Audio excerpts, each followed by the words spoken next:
Innal hamdalillah nahmaduhu wa nasta'inuhu wa nastaghfiruh wa na'udzu billahi min shururi anfusina wa min sayyiati a'malina. Man yahdihillahu fala mudhillalah wa man yudlil fala hadiyalah. Wa asyhadu an la ilaha illallah wahdahu la syarikalah wa asyhadu anna Muhammadan abduhu wa rasuluh alladzi la nabiyya ba'dahu amma ba'd. Faqala Allah ta'ala fil Qur'anil Karim, a'udzu billahi minasy syaithanir rajim. Wa ma umiru illa liya'budullaha mukhlishina lahud-din hunafa'a. Al-ayat. Faqala Allah ta'ala fil ayatil akhar, la yanalallaha luhumuha wala dima'uha walakin yanaluhut taqwa minkum. Alhamdulillah, selayaknya dan sepatutnya kita memuji Allah Subhanahu wa ta'ala dengan segala kenikmatan, karunia juga iradahnya kita bisa melaksanakan ibadah sholat Jumat. Yang mudah-mudahan ibadah sholat Jumat yang kita laksanakan pada kesempatan kali ini Allah Subhanahu wa ta'ala mencatatnya sebagai pahala bagi kita semua, juga kifarat dosa bagi kita semua di sisinya dari Jumat ke Jumat. Amin ya rabbal alamin. Hadirin ikhwatul iman yang sama-sama mengharap ridha Allah Subhanahu wa ta'ala, setiap orang Islam ingin keislamannya diakui oleh Allah Subhanahu wa ta'ala. Setiap orang yang beriman ingin keimanannya itu dipercayai oleh Allah Subhanahu wa ta'ala. Begitu juga dengan para ahli ibadah, orang yang senang beribadah kepada Allah Subhanahu wa ta'ala, ingin ibadahnya diterima oleh Allah Subhanahu wa ta'ala. Namun harus menjadi catatan, karena tidak setiap iman itu akan diterima oleh Allah Subhanahu wa ta'ala jika niatnya tidak bersungguh-sungguh, jika imannya juga ternyata mengandung kesyirikan kepada Tuhan yang lain. Juga ketika kita menjadi orang Islam, tapi kita tidak menjadi Islam seutuhnya, kita masih melakukan maksiat, kita masih mencoba dosa-dosa, maka bisa jadi keislaman kita tidak diakui oleh Allah Subhanahu wa ta'ala. Begitu juga dengan ibadah kita. Bisa jadi ibadah yang selama ini kita kira diterima oleh Allah Subhanahu wa ta'ala, setelah kita belajar ternyata ibadah kita tidak diterima oleh Allah Subhanahu wa ta'ala. Maka dari itu kita harus pelajari kembali bagaimana keimanan kita itu bisa diterima oleh Allah Subhanahu wa ta'ala, bisa dipercayai oleh Allah Subhanahu wa ta'ala. Begitu juga dengan keislaman kita, bukan hanya Islam KTP, tapi Islam menjadi Islam sejati, Islam yang diakui oleh Allah Subhanahu wa ta'ala. Begitu juga ketika kita beribadah, yang ibadah kita itu tidak hanya dapat capeknya saja, tapi juga mendapat pahala di sisi Allah Subhanahu wa ta'ala. Dan jika kita ingin ibadah kita diterima oleh Allah Subhanahu wa ta'ala, terdapat dua syarat yang sudah dirangkum oleh para ulama. Syarat yang pertama, jika ibadah kita ingin diterima oleh Allah Subhanahu wa ta'ala, harus sesuai dengan Quran Sunnah, harus sesuai dengan petunjuk Allah dan Rasulnya. Jika itu berkaitan dengan ibadah mahdoh, ibadah yang sudah ditentukan waktunya, tepatnya, ukurannya, maka ibadah itu tidak bisa kreatif, inovatif. Apabila ibadahnya itu umum seperti sedekah, maka bisa dilakukan kapan saja, di mana saja, dan ukuran uangnya berapa saja. Tetapi jika ibadahnya itu seperti ibadah haji, kita tidak bisa membuat Ka'bah sendiri karena Ka'bah itu adanya di Mekah.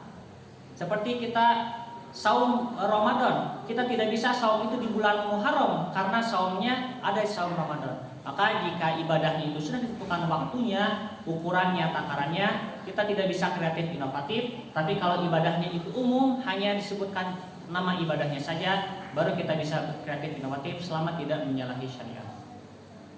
Hadirin waktu iman yang sama-sama mengharap kepada Allah Subhanahu wa ta'ala, syarat yang pertama diterima ibadah itu harus sesuai tuntunan Quran dan Sunnah. Syarat yang kedua, jika ibadah kita ingin diterima oleh Allah Subhanahu wa ta'ala, dalam ibadah kita niatnya harus ikhlas. Jika kita masih mengharapkan dunia, jika kita masih mengharapkan pujian dari manusia, jika kita mengharapkan apapun dari selain Allah, maka keikhlasan kita masih harus diuji. Dan jika kita beribadah tapi ada ketidakikhlasan dalam diri kita, maka ada kemungkinan ibadah kita itu ditolak dan hanya dapat capeknya saja. Maka mulai dari sekarang, mari kita perbaiki bersama-sama ibadah kita masing-masing. Jika ibadah kita ingin diterima, maka yang pertama harus sesuai dengan tuntunan Allah dan Rasulnya. Tentu saja caranya dengan belajar Al-Quran dan Sunnah itu sendiri. Dan yang kedua, ketika beribadah niatnya harus ikhlas karena Allah saja. Sekaitan dengan ikhlas, para ulama tafsir juga para ulama yang lainnya banyak sekali mendefinisikan apa itu ikhlas. Karena ikhlas itu artinya mujmal, yang harus ditafsirkan atau diterjemahkan. Maka jika dikumpulkan setidaknya ada 4 poin yang bisa mewakilkan apa itu ikhlas. Ikhlas itu yang pertama, ketika kita beribadah mengharap pahalanya hanya dari Allah saja. Jika ada kesyirikan di ibadah kita masih percaya terhadap dewa lain, kita masih percaya terhadap Tuhan yang lain, Tuhan selain Allah, maka kita tidak bisa disebut orang yang ikhlas. Contoh yang kedua atau ciri yang kedua menjadi orang yang ikhlas itu adalah ketika kita ibadah sendiri maupun ketika ibadah secara berjamaah, kita tetap melaksanakan sesuai dengan tuntunan Allah dan Rasulnya, atau dalam kata lain bertakwa atau soleh. Maka jika kita sudah bisa melakukan kesalahan itu ketika kita sendiri ataupun ketika berjamaah, insya Allah kita termasuk orang yang ikhlas. Ciri ikhlas yang ketiga adalah ketika kita beribadah tapi tidak ada yang memuji, maka kita tetap melakukan ibadah itu walaupun tidak ada yang memperhatikan. Ketika ada orang yang memuji sekalipun, kita tetap ibadahnya sama, tidak dilebih-lebihkan, tidak menjadi bagus supaya dilihat orang. Karena dalam hati kita mengharap pahalanya dari Allah saja, sedangkan pujian dari manusia tidak akan berpengaruh pada kita. Jika kita sudah melakukan yang demikian, insya Allah kita termasuk orang yang ikhlas. Dan ciri yang keempat, ikhlas itu menurut para ulama adalah ketika kita sudah melakukan kebaikan, terutama ketika kita melakukannya kepada manusia, ada hubungannya dengan manusia, dan kemudian tidak ada balasan apapun dari manusia, maka orang yang ikhlas, dia percaya setiap ibadah yang dia lakukan, setiap kebaikan yang dia lakukan pasti akan dibalas oleh Allah walaupun tidak ada manusia yang membalas. Maka dari itu setidaknya ada 4 ciri orang yang ikhlas. Yang pertama, mengharap pahala hanya dari Allah saja. Yang kedua, ketika dia munfarid sendiri atau ketika dia berjamaah, dia tetap menjadi orang yang soleh. Yang ketiga, ketika ada yang memuji ataupun tidak ada yang memuji, dia tetap menjadi orang yang soleh. Ciri yang keempat, di dalam hatinya dia mengharap balasan dari Allah walaupun tidak ada manusia yang membalas kebaikannya. Dan mudah-mudahan ciri-ciri yang tadi disebutkan ada dalam diri kita dan bisa kita pelajari bersama-sama di kemudian hari. Hadirin yang iman yang sama-sama mengharap dari Allah Subhanahu wa taala, masih sekaitan dengan ikhlas. Rasulullah SAW pernah banyak sekali menjelaskan kisah-kisah bagaimana ibadah-ibadah itu tidak diterima. Salah satunya adalah ketika Rasulullah mengisahkan di Yaumul Mizan, di hari pertimbangan ketika bertemu Allah Subhanahu wa taala, dihadapkan 3 orang. Orang yang pertama datang kepada Allah Subhanahu wa taala, kemudian ditanya, "Apa yang sudah kamu lakukan di dunia?" Orang yang pertama menjawab, "Saya mengaji dengan sangat baik. Tajwid saya adalah tajwid puncak, ilmu puncak dari tajwid saya sudah menguasai itu. Bahkan iramanya tidak ada yang bisa mengalahkan irama terbaik saya daripada yang lainnya kecuali saya sendiri. Dan kemudian semua ngaji Al-Quran itu saya lakukan untuk Allah Subhanahu wa taala, untuk engkau." Kemudian Allah Subhanahu wa taala berkata, "Kadzabta, kamu bohong. Kamu melakukan semua itu supaya kamu dipuji orang. Kamu melakukan semua itu supaya disebut qori terbaik di hadapan orang, supaya mendapatkan gelar qori terbaik. Dan kamu sudah mendapatkan itu di dunia, kamu tidak akan mendapatkan apapun dariku." Kemudian Allah Subhanahu wa taala menyuruh malaikat untuk menyeretnya dengan cara yang hina, yaitu dengan menyeret rambutnya ke neraka. Orang yang kedua datang di hadapan Allah Subhanahu wa taala dan ditanya, "Apa yang sudah kamu lakukan di dunia?" Orang yang kedua menjawab, "Saya punya banyak harta dan harta ini sudah saya wakafkan, sudah saya sedekahkan, sudah saya infakkan, sudah saya zakatkan, sehingga banyak sekali uang-uang yang sudah saya keluarkan di jalan Engkau. Dan tentu saja semua uang yang keluar di jalan Engkau ini saya mengharapkan pahala hanya dari Engkau saja. Kemudian Allah Subhanahu wa taala menjawab, kadzabta, kamu bohong. Kamu melakukan semua itu, mengeluarkan harta yang banyak itu, bahkan tidak mungkin ada orang yang mengalahkannya, supaya kamu disebut orang dermawan, supaya kamu disebut orang yang tajir atau lain sebagainya. Dan kamu sudah mendapatkan gelar itu di dunia, kamu tidak akan mendapatkan apapun dariku di akhirat. Kemudian Allah Subhanahu wa taala menyuruh malaikat untuk menyeretnya dari rambutnya dengan cara yang hina ke neraka. Dan orang yang ketiga datang ke hadapan Allah Subhanahu wa taala. Kemudian dia ditanya, apa yang sudah kamu lakukan? Yang sudah aku lakukan adalah aku khutbah, aku belajar ilmu dengan dalam, dengan panjang, dengan lama, sehingga orang-orang itu belajar kepadaku sehingga aku menjadi kiai yang paling hebat. Dan aku melakukan semua itu karena Engkau ya Allah. Kemudian Allah Subhanahu wa taala berkata kepadanya, kadzabta, kamu bohong. Kamu melakukan pelajaran semua itu, kamu belajar itu, kamu menjadi S2, kamu menjadi S3 atau menjadi kiai sekalipun, supaya kamu disebut orang yang pintar, supaya kamu disebut orang yang berilmu. Dan kamu sudah mendapatkan itu di dunia, kamu tidak akan mendapatkan apapun di akhirat. Kemudian Allah Subhanahu wa taala menyeret dia ke neraka dengan cara yang hina, dengan cara ditarik rambutnya.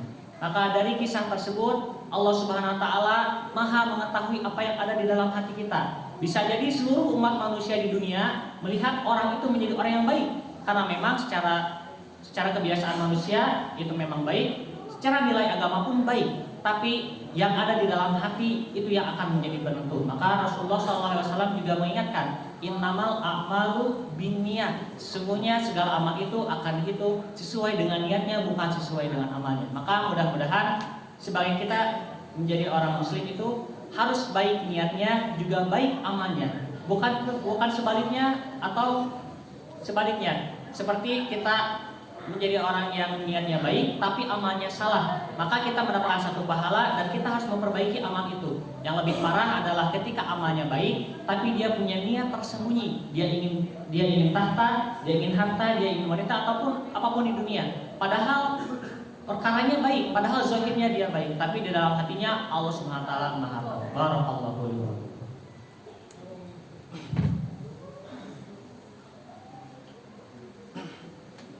Alhamdulillahilladzi arsala rasulahu bil huda wa dinil haqq liyudhhirahu 'ala dini kullih wa kafa billahi shahida. Wa asyhadu an la ilaha illallah wahdahu la syarikalah wa asyhadu anna Muhammadan abduhu wa rasuluhu alladzi la nabiyya ba'da amma ba'd.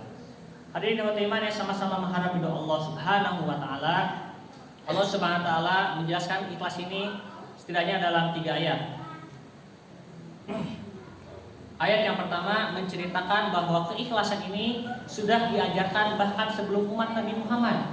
Dari zaman Nabi Adam sekalipun Tuhan itu hanya satu, dan kalau beribadah hanya kepada Allah, tidak boleh kepada Tuhan yang lain. Allah Subhanahu wa taala berfirman dalam Quran surat Al-Baqarah ayat 5. Wa ma umiru illa liya'budullaha mukhlishina lahud-dina hunafa'a. Dan mereka tidak diperintahkan illa liya'budullaha, kecuali beribadah hanya kepada Allah saja, mukhlisina, secara ikhlas, lahud-dina hunafa'a, pada agama yang lurus itu. Tapi apa yang terjadi? Ternyata yang terjadi fenomenanya dan faktanya banyak orang yang jauh dari itu. Banyak orang yang jauh dari jalan tauhid karena mereka meragukan Allah Subhanahu wa taala, karena mereka tidak yakin kepada Allah Subhanahu wa taala dan mereka yakin terhadap Tuhan yang lain. Sehingga ketika dia beribadah kepada Allah, dia juga beribadah kepada Tuhan yang lain. Maka Allah Subhanahu wa taala tidak menyuruh seperti itu, karena Allah Subhanahu wa taala hanya menyuruh ibadah itu hanya kepadanya saja, hanya kepada Allah saja, mukhlisina, secara ikhlas. Dan kalau dalam hatinya ada pengharapan dari yang lain selain Allah, maka orang itu tidak bisa disebut dengan ikhlas. Allah Subhanahu wa taala juga menegaskan ikhlas dalam ayat yang lain. Allah Subhanahu wa taala berfirman, lan yanalallaha luhumuha wala dima'uha walakin yanaluhu taqwa minkum. Dalam ibadah kurban, lan yanalallaha, Allah tidak akan menerima luhumuha, daging-daging kurban, wala dima'uha, juga darah-darah kurban, walakin yanaluhu taqwa minkum. Justru dari para kurbani yang Allah terima itu adalah ketakwaan. Jadi kalau ada para kurbani yang mengharapkan hal yang lain, apalagi dagingnya dipisahkan, berarti ritualnya tidak sama dengan sunnah, maka ibadahnya tertolak. Maka untuk ayat yang kedua ini bukan hanya niatnya yang baik untuk Allah Subhanahu wa taala, tapi caranya pun harus sesuai sunnah, sesuai dengan petunjuk Allah dan Rasulnya. Dan yang terakhir, Allah Subhanahu wa taala juga mengingatkan kepada kita, qul in tukhfu ma fi sudurikum aw tubduhu ya'lamullah. Katakanlah wahai Muhammad, in tukhfu ma fi sudurikum, jika kamu menyembunyikan sesuatu dalam dada kamu, dalam hati kamu, autubduhu atau kamu mengumumkannya, ya'lamullah, Allah Maha mengetahui, seperti kisah 3 orang yang tadi. Maka bisa jadi kita di hadapan manusia itu baik, tapi Allah Subhanahu wa taala akan menilai apa yang ada di dalam hati kita. Apakah selama kita beribadah itu niatnya kepada Allah atau ada iming-iming dunia. Dan mudah-mudahan kita terjauh dari ibadah-ibadah yang ditolak oleh Allah Subhanahu wa taala dan lebih mendekat dari ibadah-ibadah yang diterima oleh Allah Subhanahu wa taala. Caranya adalah kita mengharap pahala dari Allah saja, kita tetap soleh dalam keadaan apapun dan mengharap balasan hanya dari Allah saja. Sekian yang dapat saya sampaikan. Mudah-mudahan ilmu tadi menjadi pelajaran bagi kita semua, khususnya untuk khatib, umumnya bagi jamaah semuanya, juga menjadi penguat ilmu bagi yang sudah pernah mendengarnya. Ditutup dengan doa, Rabbana la tuzigh qulubana ba'da idh hadaitana wa hab lana min ladunka rahmah innaka antal wahhab. Rabbana hab lana min azwajina wa dzurriyyatina qurrata a'yun waj'alna lil muttaqina imama. Rabbana atina fid dunya hasanah wa fil akhirati hasanah wa qina adzabannar. Amin. Aqulu qouli hadza wa astaghfirullah li wa lakum. Wassalamualaikum warahmatullahi wabarakatuh.